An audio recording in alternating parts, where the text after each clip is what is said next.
ಆಕಾಶವಾಣಿ ಪ್ರದೇಶ ಸಮಾಚಾರ ಓದುತ್ತಿರುವವರು ವಿಜಯಲಕ್ಷ್ಮೀ ನಾಗರಾಜು. ಮುಖ್ಯಾಂಶಗಳು: ಸದನದಲ್ಲಿ ಆಕ್ಷೇಪಾರ್ಹ ಪದ ಬಳಸಿದರೆ ನಿರ್ದಾಕ್ಷಿಣ್ಯ ಕ್ರಮ, ಮೇಲ್ಮನೆ ಸದಸ್ಯರಿಗೆ ಸಭಾಪತಿ ಬಸವರಾಜ ಹೊರಟ್ಟಿ ಎಚ್ಚರಿಕೆ. ವಿಧಾನಸಭೆಯಲ್ಲಿ ರಾಜ್ಯಪಾಲರ ಭಾಷಣದ ಮೇಲೆ ಚರ್ಚೆ, ಪ್ರತಿಪಕ್ಷ ಸದಸ್ಯರಿಂದ ಸರ್ಕಾರದ ವಿರುದ್ಧ ಅಸಮಾಧಾನ.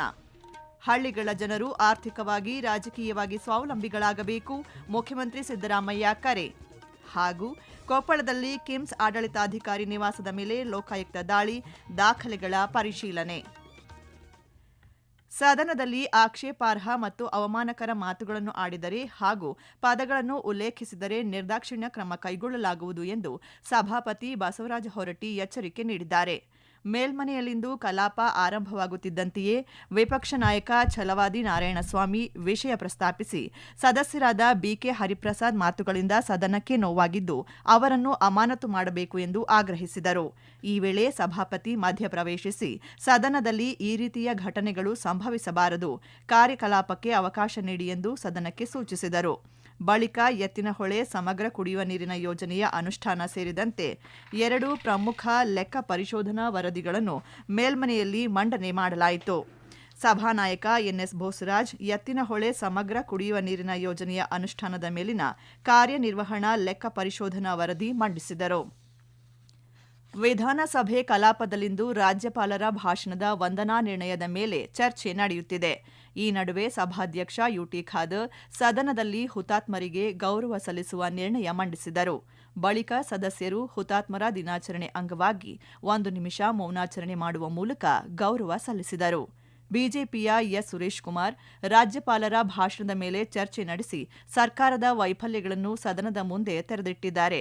ಈ ವೇಳೆ ಕಾಂಗ್ರೆಸ್ನ ಶರತ್ ಬಚ್ಚೇಗೌಡ ಸರ್ಕಾರದ ಸಾಧನೆಯನ್ನು ಸಮರ್ಥಿಸಿಕೊಂಡಿದ್ದಾರೆ. ಸದಸ್ಯ ಬಸನಗೌಡ ಪಾಟೀಲ್ ಯತ್ನಾಳ್ ಮಾತನಾಡಿ, ಕೇಂದ್ರ ಸರ್ಕಾರ ರಾಜ್ಯದ ಅಭಿವೃದ್ಧಿಗೆ ಅಪಾರ ಪ್ರಮಾಣದ ಹಣ ನೀಡಿದೆ. ಆದರೂ ಕೇಂದ್ರ ಸರ್ಕಾರದ ವಿರುದ್ಧ ರಾಜ್ಯ ಸರ್ಕಾರ ಅಪಪ್ರಚಾರ ಮಾಡುತ್ತಿದೆ ಎಂದು ಹೇಳಿದರು. ಕೇಂದ್ರದಂತೆ ರಾಜ್ಯದಲ್ಲೂ ನರೇಂದ್ರ ಮೋದಿ ಸರ್ಕಾರದಂತೆ ಮಾದರಿ ಸರ್ಕಾರ ಬಂದರೆ ಸಮಗ್ರ ಅಭಿವೃದ್ಧಿ ಸಾಧ್ಯ ಎಂದರು. ರಾಜ್ಯದಲ್ಲಿ 2,82,000 ಹುದ್ದೆಗಳು ಖಾಲಿ ಇದ್ದು ಅದರ ಭರ್ತಿಗೆ ಕ್ರಮ ಕೈಗೊಳ್ಳಬೇಕು ಎಂದು ಒತ್ತಾಯಿಸಿದರು. ಆರ್ಥಿಕವಾಗಿ, ಶೈಕ್ಷಣಿಕವಾಗಿ ಹಾಗೂ ರಾಜಕೀಯವಾಗಿ ಹಳ್ಳಿಗಳ ಜನರು ಸ್ವಾವಲಂಬಿಗಳಾಗಬೇಕು ಎಂದು ಮುಖ್ಯಮಂತ್ರಿ ಸಿದ್ದರಾಮಯ್ಯ ಕರೆ ನೀಡಿದ್ದಾರೆ. ಹುತಾತ್ಮರ ದಿನಾಚರಣೆ ಪ್ರಯುಕ್ತ ವಿಧಾನಸೌಧದ ಗಾಂಧಿ ಪ್ರತಿಮೆಗೆ ಮಾಲಾರ್ಪಣೆ ಮಾಡಿದ ಬಳಿಕ ಸುದ್ದಿಗಾರರೊಂದಿಗೆ ಮಾತನಾಡಿದ ಅವರು, ಮಹಾತ್ಮ ಗಾಂಧೀಜಿ ದೇಶಕ್ಕೆ ನೀಡಿದ ಕೊಡುಗೆಯನ್ನು ಇಂದು ಸ್ಮರಿಸಲಾಗುತ್ತಿದ್ದು, ರಾಜ್ಯದ ಸುಮಾರು 6,000 ಪಂಚಾಯಿತಿಗಳಿಗೆ ಮಹಾತ್ಮ ಗಾಂಧೀಜಿ ಹೆಸರು ಇಡಲಾಗುವುದು ಎಂದು ತಿಳಿಸಿದ್ದಾರೆ. ಇದೇ ವೇಳೆ ಗುತ್ತಿಗೆದಾರರ ಬಾಕಿ ಬಿಲ್ಲುಗಳ ಪಾವತಿ ಬಗ್ಗೆ ಪ್ರತಿಕ್ರಿಯಿಸಿದ ಅವರು, ಹಿಂದಿನ ಬಿಜೆಪಿ ಸರ್ಕಾರ ಬಾಕಿ ಬಿಲ್ಲುಗಳನ್ನು ಉಳಿಸಿಕೊಂಡಿರುವುದಾಗಿ ಸ್ಪಷ್ಟಪಡಿಸಿದ್ದಾರೆ. ರಾಜ್ಯದ ವಿವಿಧೆಡೆ ಇಂದು ಸರ್ವೋದಯ ದಿನ ಆಚರಿಸಲಾಯಿತು. ಬೆಂಗಳೂರಿನಲ್ಲಿ ಜಿಬಿಎ ಮುಖ್ಯ ಆಯುಕ್ತ ಮಹೇಶ್ವರ್ ರಾವ್ ಹಾಗೂ ಬೆಂಗಳೂರು ಕೇಂದ್ರ ನಗರ ಪಾಲಿಕೆಯ ಆಯುಕ್ತ ರಾಜೇಂದ್ರ ಚೋಳನ್ ಮಹಾತ್ಮ ಗಾಂಧೀಜಿ ರಸ್ತೆಯಲ್ಲಿರುವ ಗಾಂಧೀಜಿ ಪ್ರತಿಮೆಗೆ ಮಾಲಾರ್ಪಣೆ ಮಾಡಿ ಪುಷ್ಪ ನಮನ ಸಲ್ಲಿಸಿದರು. ಮಹಾತ್ಮ ಗಾಂಧಿ ಪುಣ್ಯಸ್ಮರಣೆಯ ದಿನವಾದ ಇಂದು ಬೆಂಗಳೂರು ಗ್ರಾಮಾಂತರ ಜಿಲ್ಲೆಯಲ್ಲಿ ಹುತಾತ್ಮರ ದಿನಾಚರಣೆಯನ್ನು ವಿವಿಧೆಡೆಗಳಲ್ಲಿ ಆಚರಿಸಲಾಯಿತು. ಜಿಲ್ಲೆಯ ದೊಡ್ಡಬಳ್ಳಾಪುರದಲ್ಲಿ ವಿವಿಧ ಸಂಘಟನೆಗಳಿಂದ ಗಾಂಧಿ ಪ್ರತಿಮೆಗೆ ಮಾಲಾರ್ಪಣೆ ಮಾಡಿ ಗಾಂಧೀಜಿಯವರ ಅಹಿಂಸಾ ತತ್ವ, ತ್ಯಾಗ ಹಾಗೂ ಹೋರಾಟಗಳನ್ನು ಸ್ಮರಿಸಲಾಯಿತು. ಮಡಿಕೇರಿಯಲ್ಲಿಂದು ಹುತಾತ್ಮರ ದಿನವನ್ನು ಅರ್ಥಪೂರ್ಣವಾಗಿ ಆಚರಿಸಲಾಯಿತು. ಕೊಡಗು ಜಿಲ್ಲಾಡಳಿತ ಹಾಗೂ ಸರ್ವೋದಯ ಸಮಿತಿ ವತಿಯಿಂದ ರಾಷ್ಟ್ರಪಿತ ಮಹಾತ್ಮ ಗಾಂಧೀಜಿಯವರ ಚಿತಾಭಸ್ಮವನ್ನು ಮಡಿಕೇರಿಯ ಜಿಲ್ಲಾ ಖಜಾನೆ ಕಚೇರಿಯಿಂದ ಮೆರವಣಿಗೆಯಲ್ಲಿ ಪೊಲೀಸ್ ಗೌರವ ರಕ್ಷೆಯೊಂದಿಗೆ ಗಾಂಧಿ ಮೈದಾನಕ್ಕೆ ಕೊಂಡೊಯ್ಯಲಾಯಿತು. 3 ಧರ್ಮಗಳ ಧರ್ಮಗುರುಗಳಿಂದ ಸರ್ವಧರ್ಮ ಪ್ರಾರ್ಥನೆ ನೆರವೇರಿತು. ಸ್ವಾತಂತ್ರ್ಯ ಯೋಧರ ತ್ಯಾಗ, ಬಲಿದಾನ, ಹೋರಾಟ ಎಲ್ಲರಿಗೂ ಮಾರ್ಗದರ್ಶನವಾಗಿದ್ದು, ಪ್ರತಿದಿನ ಹೋರಾಟಗಾರರ ತ್ಯಾಗ ಮತ್ತು ಬಲಿದಾನವನ್ನು ನೆನಪಿಸಿಕೊಳ್ಳುವುದು ನಮ್ಮೆಲ್ಲರ ಕರ್ತವ್ಯವಾಗಿದೆ ಎಂದು ವಿಜಯಪುರ ಜಿಲ್ಲಾಧಿಕಾರಿ ಡಾ ಆನಂದ ಕೆ ತಿಳಿಸಿದ್ದಾರೆ. ಸರ್ವೋದಯ ದಿನಾಚರಣೆ ಅಂಗವಾಗಿ ಬೆಂಗಳೂರಿನ ಡಾ ಮನಮೋಹನ್ ಸಿಂಗ್ ನಗರ ವಿಶ್ವವಿದ್ಯಾನಿಲಯದ ಗಾಂಧಿ ಅಧ್ಯಯನ ಕೇಂದ್ರದ ವತಿಯಿಂದ ಸೆಂಟ್ರಲ್ ಕಾಲೇಜಿನ ಜ್ಯೋತಿ ಸಭಾಂಗಣದಲ್ಲಿ ಗಾಂಧಿ ಸಂಗೀತ, ನಾಗರಿಕತೆಯ ಬಹುತ್ವ ಕುರಿತು ಉಪನ್ಯಾಸ ನಡೆಯಿತು. ಪ್ರದೇಶ ಸಮಾಚಾರ ಕೇಳುತ್ತಿದ್ದೀರಿ.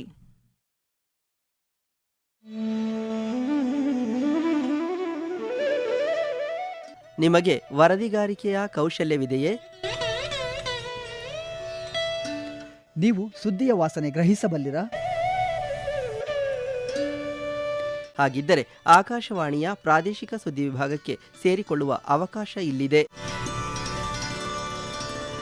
ಆಕಾಶವಾಣಿ ರಾಯಚೂರು ಮತ್ತು ಚಿತ್ರದುರ್ಗ ಜಿಲ್ಲೆಗಳ ಅರೆಕಾಲಿಕ ವರದಿಗಾರರ ಹುದ್ದೆಗಳ ಆಯ್ಕೆಗಾಗಿ ಅರ್ಜಿಗಳನ್ನು ಆಹ್ವಾನಿಸಿದೆ. ಅರ್ಜಿ ಸಲ್ಲಿಸಲು ಫೆಬ್ರವರಿ 28, 2026 ಕೊನೆಯ ದಿನವಾಗಿದೆ. ಹೆಚ್ಚಿನ ವಿವರಗಳಿಗೆ ನಮ್ಮ ಫೇಸ್ಬುಕ್ ಪೇಜ್ ಆಕಾಶವಾಣಿ ವಾರ್ತೆ ಕನ್ನಡ ಅಥವಾ ಎಕ್ಸ್ ಖಾತೆ ಮತ್ತು ಇನ್ಸ್ಟಾಗ್ರಾಂ ಖಾತೆ ಆಕಾಶವಾಣಿ ನ್ಯೂಸ್ ಕನ್ನಡವನ್ನು ಸಂಪರ್ಕಿಸಬಹುದು.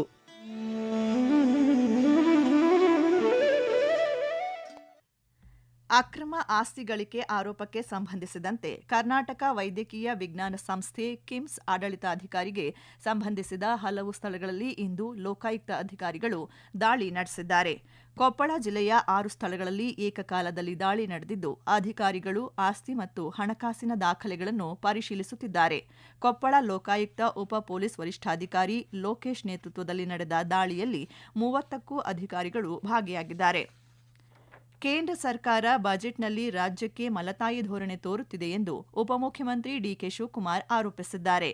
ಶಿವಮೊಗ್ಗದಲ್ಲಿಂದು ಸುದ್ದಿಗಾರರೊಂದಿಗೆ ಮಾತನಾಡಿದ ಅವರು, ಇದರ ಬಗ್ಗೆ ಬಿಜೆಪಿ ಸಂಸದರು, ಕೇಂದ್ರ ಸಚಿವರು ಯಾರೂ ಧ್ವನಿ ಎತ್ತುತ್ತಿಲ್ಲ ಎಂದು ತಿಳಿಸಿದ್ದಾರೆ.